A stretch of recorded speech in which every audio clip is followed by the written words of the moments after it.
Ladies and gentlemen, next comedian coming on stage. Give it up for Jim Tews.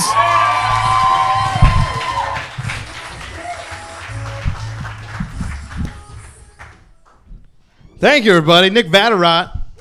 Yeah, don't forget him. Thanks for coming out. Thanks for letting me do this. I feel like I'm one step closer of my goal to getting on television before my high school guidance counselor dies. This is great. Feels really good. Yeah, who's not college material now, Mrs. McCary?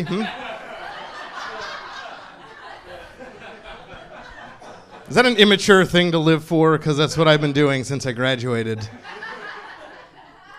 I feel like I'm becoming more mature, and I know that because today I took a nap, and I had a dream that I was able to pay all my bills this month.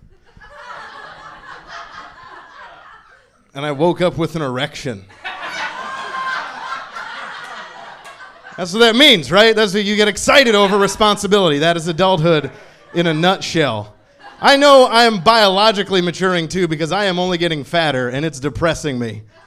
I'm not being like self-deprecating. I'm just telling you that I hit some sort of genetic turning point where I went from being better looking than my dad to looking exactly like my dad. And it happened in like 3 days. I woke up and my pants didn't fit and I had side boobs and I have to pee all the time. And I don't know what that means, but I'm going to go ahead and just start tucking in my shirt and wearing my phone on a belt clip.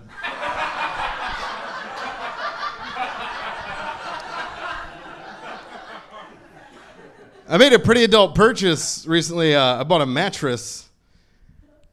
Yeah.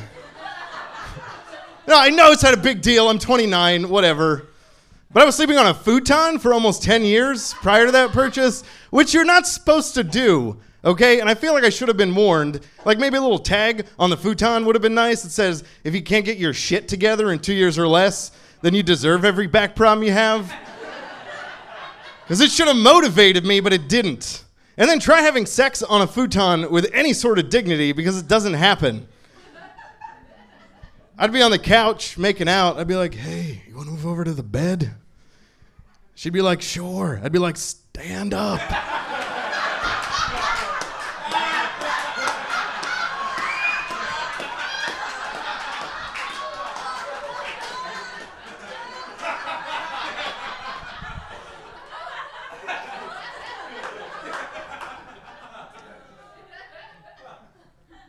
What do you mean you don't want to do it anymore? What happened between the living room and the bedroom that made you change your mind?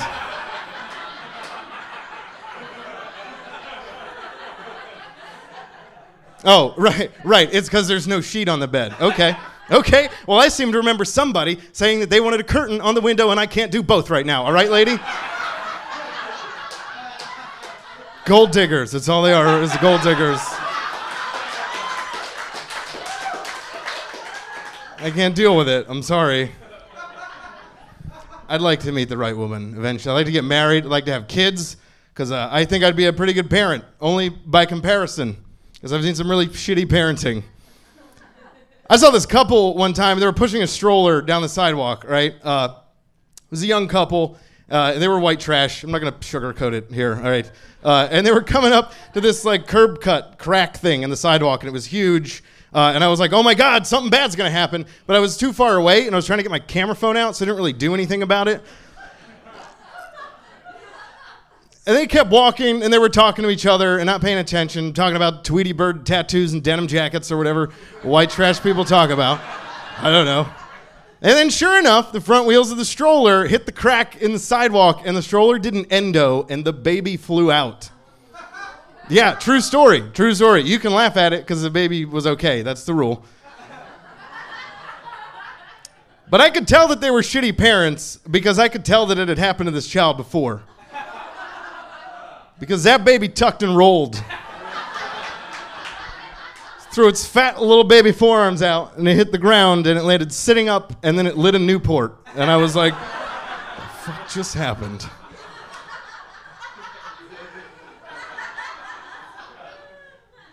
I don't like when parents tell me things about their kids that I don't care to know. Like, I worked a temp job with this lady.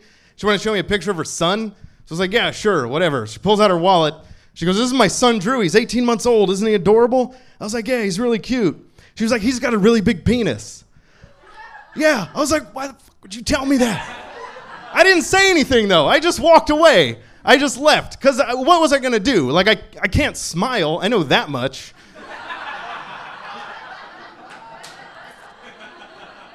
I just left, and then I thought about it. I'm like, this woman was so willing to share this information with me just on a whim, but what would have happened if I had asked? Like, how gross would that have been? This is my son, Drew. He's 18 months old. Isn't he adorable? Yeah, he sure is. How big is his dick? I was just wondering. I was just thinking about it, because that's a totally appropriate piece of information to share with a stranger. Let me know if you ever need a babysitter. Cool? Right. I'll get there one day when I find a girlfriend. I've been single for almost a year. I broke up with my last girlfriend over this last summer. I was dating this British girl, and I dumped her on 4th of July.